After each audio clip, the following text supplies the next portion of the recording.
Welcome to part 2 of Invasion of the Philippines. It's very common to see the Allies send, or whoever controls the airfield, to send their jeeps across the bridge. And that's one of the patrol boats. I've always really liked the patrol boats on this map. They come with a machine gun. They also have undersea mines, which they can lay in the water. Those usually aren't too much of a factor, but they can be if someone gets excited about planting them everywhere.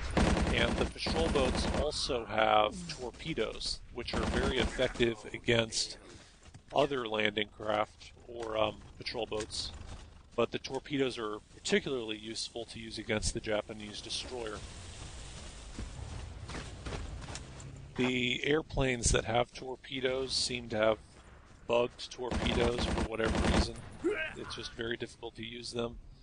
But the torpedoes of the patrol boats are done perfectly. They're extremely effective.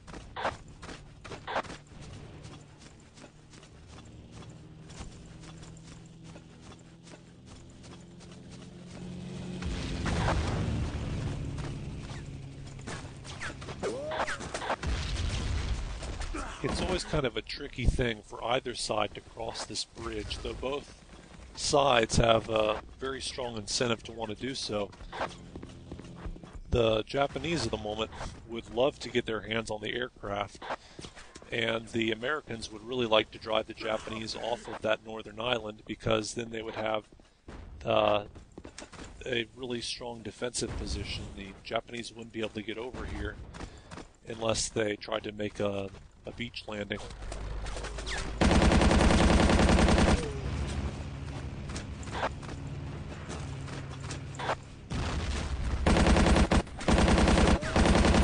You're almost always going to need a lot of support to neutralize or capture this flag, because it's such a popular flag for the American side to spawn from. At least half of their team is going to be spawning there, even if they have more flags than they currently do.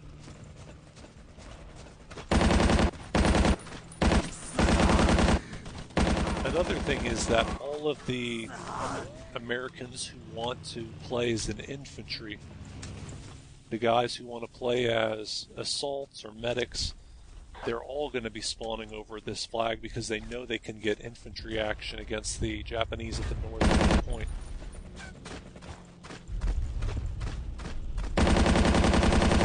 I was over by that cannon earlier. You can destroy whoever is in the cannon by throwing 3 grenades back there.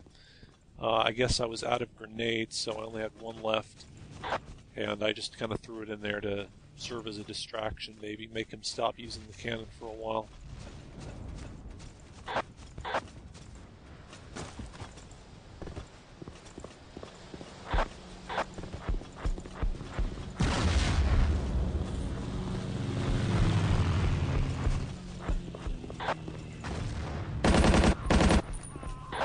This little hut over here is pretty much the only thing that the attackers have to use to their advantage. They can kind of take a brief break from having to go across the bridge out in the open and kind of get a sense of what's over there.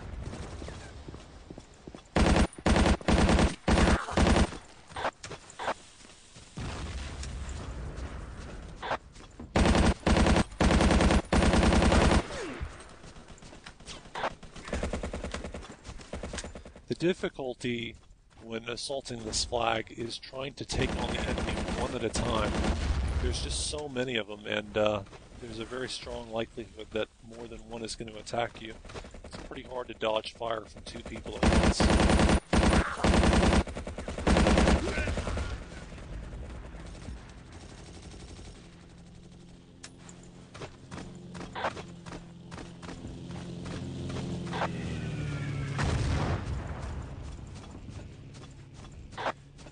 Also have the option of wading through the shallows over here to attack the airfield flag instead of going across the bridge. This is useful if you're pretty sure that there aren't any Americans who are guarding the area. If they do see you, of course, you're a sitting duck. You can shoot back, but you can't really move very quickly, so you're an easy target. But I do like this line of attack because it's unexpected, it's usually less guarded, and you can get a lot closer to the American flag before being seen.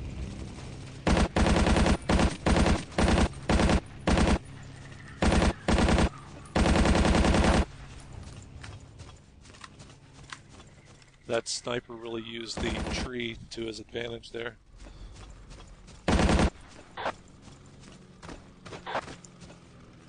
Americans spawn in at this flag from all over the place, just in every one of the different little huts. It's really tough to get through and be confident that you've got the whole area swept.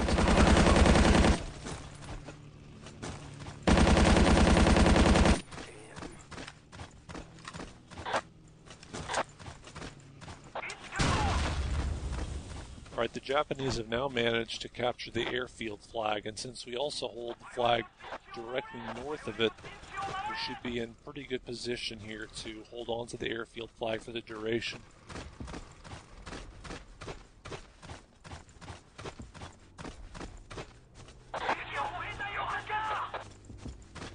You'll notice that we're down by about 50 flag, or actually about 40 tickets now. We've been narrowing the gap a little bit. And we also have the potential to cap out the enemy. The enemy are now down to only one flag, although they've just turned another one gray. I'm going to get in this torpedo plane here. And someone just climbed into the gunner position. Since the torpedoes are not really useful here, I think what I'm going to do is I'm going to try to do a parachute landing on that one remaining American island. If I'm really lucky, it's possible that I could neutralize that flag, which would be a huge advantage. And if we manage to capture that flag, this round could be over right away. In all likelihood, though, they should have enough people defending. I mean, basically, their entire team is going to be spawning there.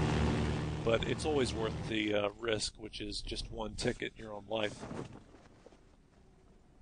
The guy who was in the plane with me at the gunner position, I guess he realized that since the plane was empty, he should jump out, and the driver's position was empty. Well, that didn't work out, but maybe we'll get another shot at it later on. I just spotted a couple of American soldiers on this island. They came from an unexpected position, and I didn't see any open landing craft icons or anything like that. Most likely they took one of the patrol boats and just kind of beached it.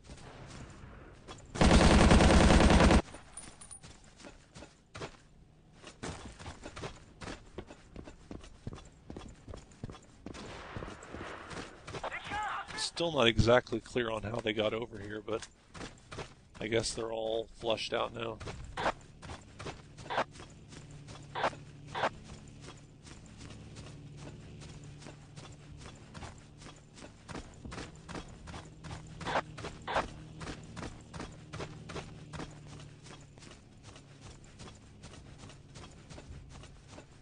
I'm just kind of waiting around for a patrol boat to spawn.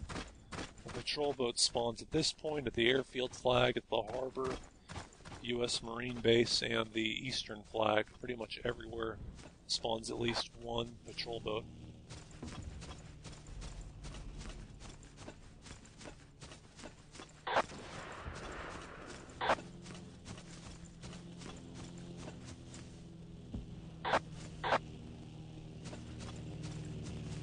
And that patrol boat is just taking forever to spawn in. I'm guessing maybe someone took that particular patrol boat already and it's still alive, so it's not going to respawn.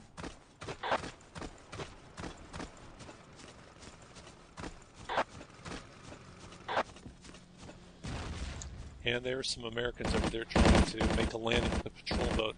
That's really not a very good position to try to make a landing. The enemy's always going to be having at least a few plane campers over by the airfield. And if I'm not mistaken, it looked to me kind of like the Japanese torpedo plane was able to put a torpedo into that American patrol boat. Stay tuned for part 3.